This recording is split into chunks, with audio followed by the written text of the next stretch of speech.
So, let's be real. Okay. What? In Minecraft, bread is low-key mid. You craft it, you eat it to fill your hunger bar, and you move on.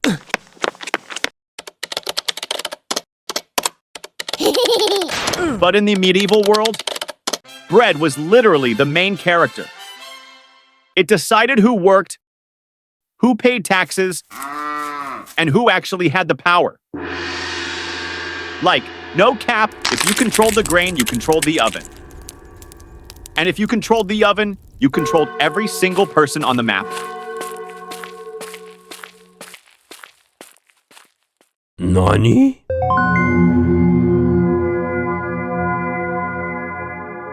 This isn't just about food, it's about how bread quietly ran an entire society. Welcome to the medieval server. There's no creative mode here, only survival under rules you never agreed to. Imagine the server admin, we call him the Lord, owns literally every block.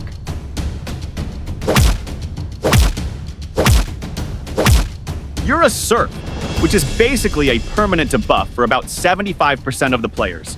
You can't just log off or teleport away. You're legally bound to the land. You spend like half your week grinding on the Lord's land for 0 pay just to not get banned. In return, he gives you protection and a tiny plot to farm your own survival. My personal take?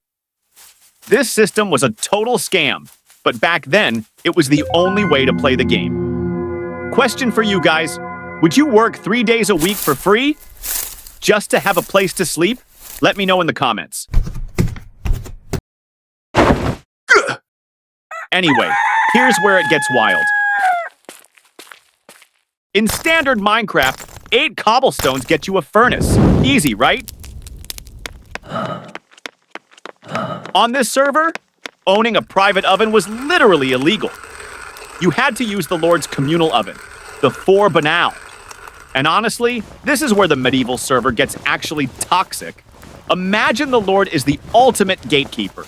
He literally banned private furnaces. Like, imagine you're playing Minecraft and the admin deletes your furnace block because he wants to be the only one with the crafting station rights. For a shy person like me, this is a total nightmare scenario. Imagine having 0 social battery. You're starving. Your hunger bar is flashing red. But to get your bread, you have to walk to the village lobby. Wait in line with every single NPC in town. Pay a tax in bread just to use the heat. And, worst of all, make small talk with the neighbors. Like, imagine some dude walks up and is like, Oh my god, Piers, bestie. Your harvest is literally giving. It's so aesthetic. We should totally link up soon. and you're just there like, yeah, love that for us. Totally. Bro, please just let me bake my bread in peace. It sounds like a massive monopoly, which it was. Most houses were made of mud and straw, so one accidental spark from a homemade oven could grief the entire neighborhood. Like in 1848, a quarter of a village called Ville-la-Ville was literally deleted by one kitchen fire. Back in the day, if you were a high-tier premium player, you only touched white bread. We're talking fine wheat, the elite stuff. Medieval doctors were literally out here shilling it as the healthiest thing ever. Pure, pay-to-win energy. But if you were a low-rank peasant grinding for survival, you were stuck with black bread, which was basically rye mixed with whatever was lagging in the fields, like peas or even acorns. If your bread was dark, it was a total poverty tier giveaway.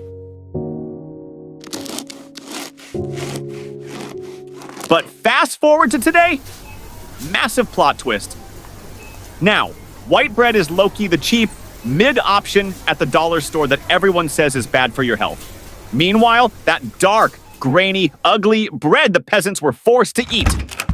That's now an $18 flex at some bougie artisan bakery. History really hit us with a reverse Uno card. The rich today are paying premium prices to eat exactly like a medieval peasant, and they call it artisan and aesthetic. You honestly can't make this stuff up. We think we're free players now, but every server still has rules. Also, get this. Bread was your equipment too. People use thick, stale slices called trenchers as plates. After you finished your meat, you'd eat the sauce-soaked plate. Or, if you were feeling like a pro, you'd donate your soggy bread plate to the poor. Even the monks at Cluny had to follow the no mic challenge. They were under strict rules of silence, so they invented a sign language for food. The sign for bread? Just making a circle with your fingers, because obviously bread was always round on this server, and that's just bread as food. Now let's talk about bread as a weapon. But the real drama was with the bakers. To stop them from griefing the community, the king dropped the assize of bread and ale. The price was locked at 1 penny, but the weight of the loaf changed based on the grain market. Some bakers were toxic, though. They'd mix dirt or chalk into the dough to make it heavy. Some even hid iron bars inside the loaf. To avoid getting banned by inspectors, they started giving 13 loaves for every 12 ordered. That's literally why we have a baker's dozen today. Okay, pause. That was insane. And we haven't even reached the part where bread literally kills you. Now for the ultimate hidden debuff. Sometimes the bread would literally crash your character. If your rye got infected with a fungus called ergot, you'd get St. Anthony's fire. This wasn't a standard nausea effect. We're talking hallucinations, insanity, and your limbs feeling like they're on an invisible fire until your body starts shutting down. And you don't even know why. In the year 994, one bad batch killed 40,000 people in Germany alone. People saw the black, waxy fungus on the grain, but they were too hungry to throw away months of grinding. It's like eating a poisoned potato when your hunger bar is at 0. You know it's bad, but you have no choice.